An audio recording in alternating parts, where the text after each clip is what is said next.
फिलहाल सारे के सारे जवाब मुझसे ही चाहिए आप लोगों को ना।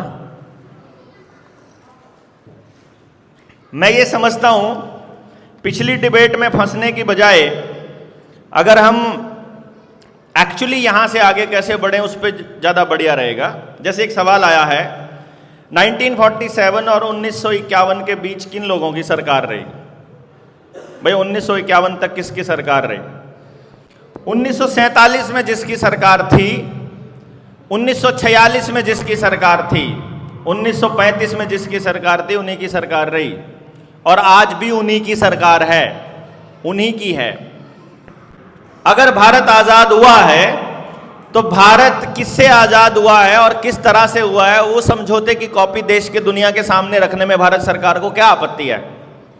जो भारत का संविधान है जिसके उन्होंने बाबा साहब भीमराव अंबेडकर जी के जिसके ऊपर उन्होंने दस्तखत करवाए हैं, क्या वो बाबा साहब ने बनवाया है? बाबा साहब को मानने वाले लोग मेरे से गुस्सा हो जाएंगे मैं कुछ ऐसा बोलूंगा, लेकिन बाबा साहब को मानने वाले लोगों को इस बात पे जाना चाहिए कि भारत के संविधान को इस तरफ रखें और गवर्नमेंट ऑफ इंडिया एक्ट 1935 को इधर रखें और चेक करें कि उन दोनों में कितना फर्क है। तो आपको पता चलेगा जो गवर्नमेंट ऑफ इंडिया एक्ट 1935 जो पार्लियामेंट ऑफ इंग्लैंड से पास होकर के आया था उसी को बाद में नाम संविधान दिया गया। तो ये बातें तब पता चलेंगी जब हम रिसर्च करेंगे, हम इमोशनल ना होकर के प्रैक्टिकल लेवल पर जाकर के इसको देखें।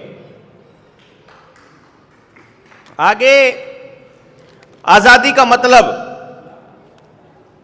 देखो, बड़ा गहन पॉइंट है आजादी का मतलब, क्योंकि हम शायद कुछ भी करने को और कुछ भी बोलने को आजादी बोलते होंगे, बट मैं आजादी का मतलब ये मानता हूं कि प्रकृति के नियमों को पालन करने के लिए और उन नियमों पर चलते हुए किसी दूसरे की व्यवस्था को बिगाड़े बिना मैं अपनी व्यवस्था जो भी खड़ी करना चाहूं उसके लिए मैं स्वतंत्र हूं, ये मेरे लिए आजादी है।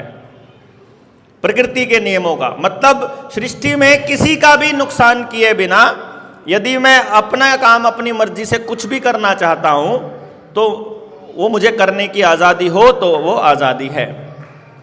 अगर किसी को भी मैं नुकसान करता हूं तो वहां पर फिर मैं इसका मतलब किसी और की आजादी का हनन कर रहा हूं। अगर मैं किसी और की आजादी का हनन करूंगा तो कल को कोई और फिर मेरी आजादी का हनन करेगा। आज के नौजवान युवा बेरोजगारी के लिए जूझते हैं, उनके लिए क्या संदेश है? नौजवान बेरोजगारी के लिए जूझ रहे हैं, ये एक कॉन्सेप्ट हमारे दिमाग में डाला गया है क्योंकि हमारे यहाँ रोजगार का मतलब नौकरी नहीं हुआ करता था। हमारी व्यवस्था में रोजगार का मतलब नौकरी नहीं है, बल्कि हमारे पुरखों ने तो हमको ये कहा था कि नौकरी सबसे नीच काम है।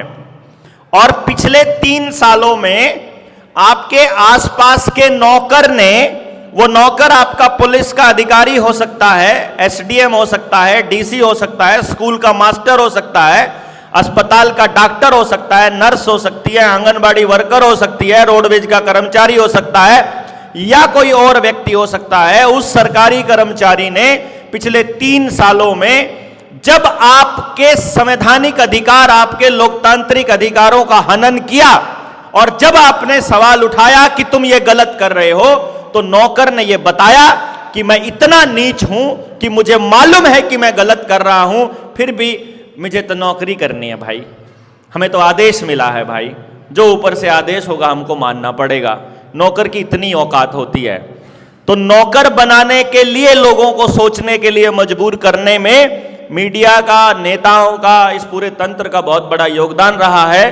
तो उनको इस तरफ सोचने के लिए मजबूर किया गया कि जहां नौकरी को ही रोजगार बोला गया, जो कि स्टेटमेंट गलत है। रोजगार का मतलब है कि आप कोई काम कर रहे हो और उस काम से समाज के किसी हिस्से का, किसी व्यक्ति का लाभ होता है। आप अपनी ऊर्जा से किसी को लाभ दीजिए, वो अपनी ऊर्जा से आपको लाभ देगा। यही लेन देन की प्रक्रिया के अंदर आपका काम चलता रहता है। जब आप अपना ये काम अपने गांव के अंदर ही आसपास में ही घुमाते हो तो आपका हर व्यक्ति मजबूत होता है, लेकिन अगर आप वहां से पैसा लेकर के बाहर देते रहते हो तो फिर कंपनियां मजबूत होती हैं।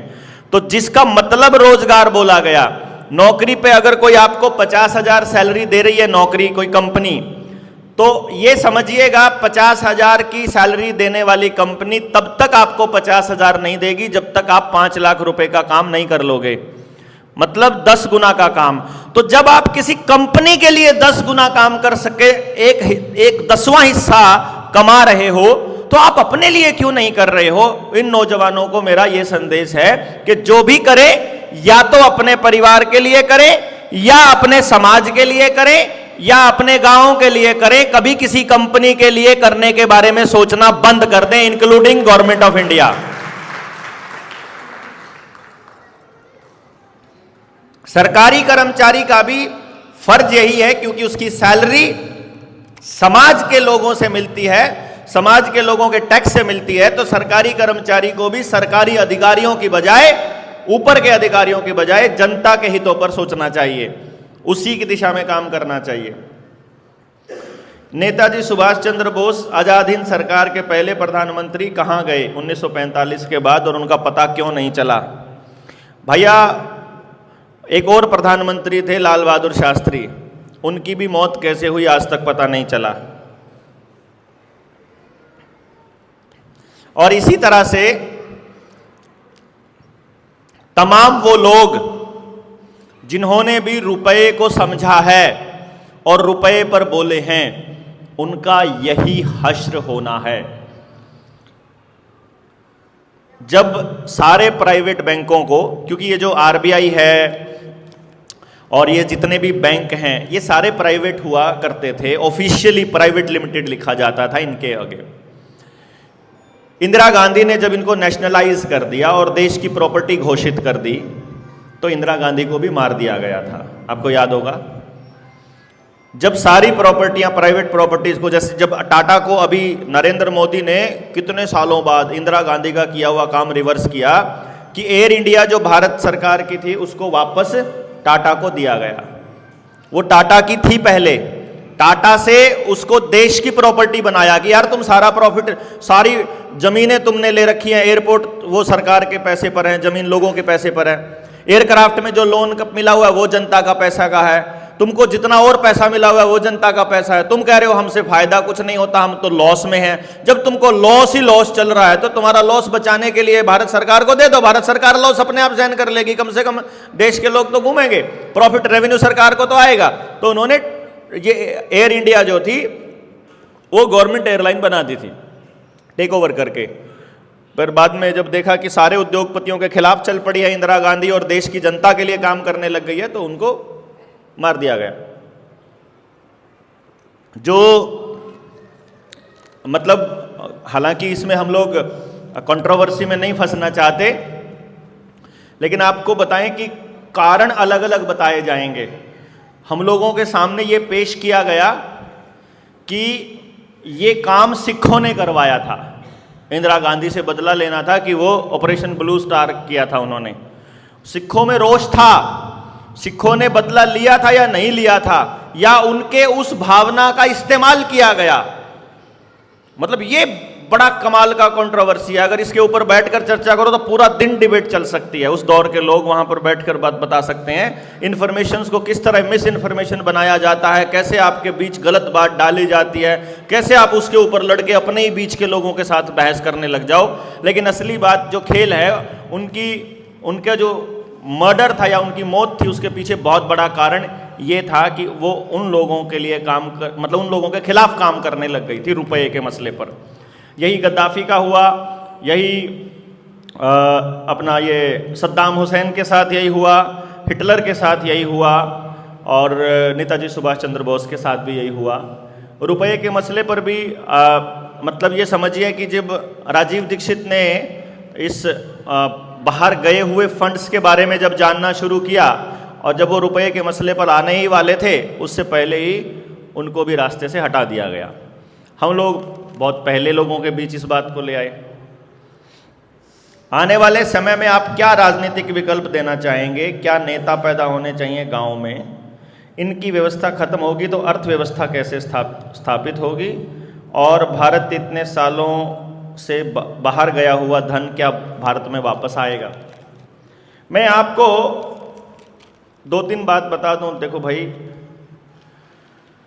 इस देश में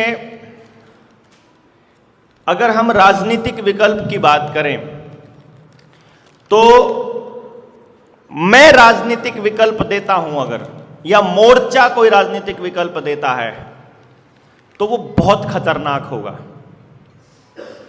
कोई भी व्यक्ति अगर राजनीतिक विकल्प देता है तो खतरनाक होगा। किसी भी पार्टी या किसी संगठन की सरकार कभी भी नहीं होनी चाहिए। हमारा मानना यह है कि व्यवस्था ऐसी होनी चाहिए कि सरकार किसी भी पार्टी की हो, विधायक कोई भी हो, सांसद भाई बाहर जाके कर लो, बात करनी है तो यार यहां बैठे और बात कर रहे हो, या तो यहां बैठे तो यहीं बैठो बस। आपको जरूरी काम है आप बाहर जाके कर लीजिए बात, कोई जरूरी थोड़ी ना यहां बैठना, कोई कंपल्शन थोड़ी है, बांध के थोड़ी रखा हुआ है किसी ने। इंटरेस्ट नहीं है या आपके काम की बात नहीं है तो, या फिर आपके जरूरी बहुत ज्यादा काम है तो बाहर बैठिए, कोई दिक्कत नहीं।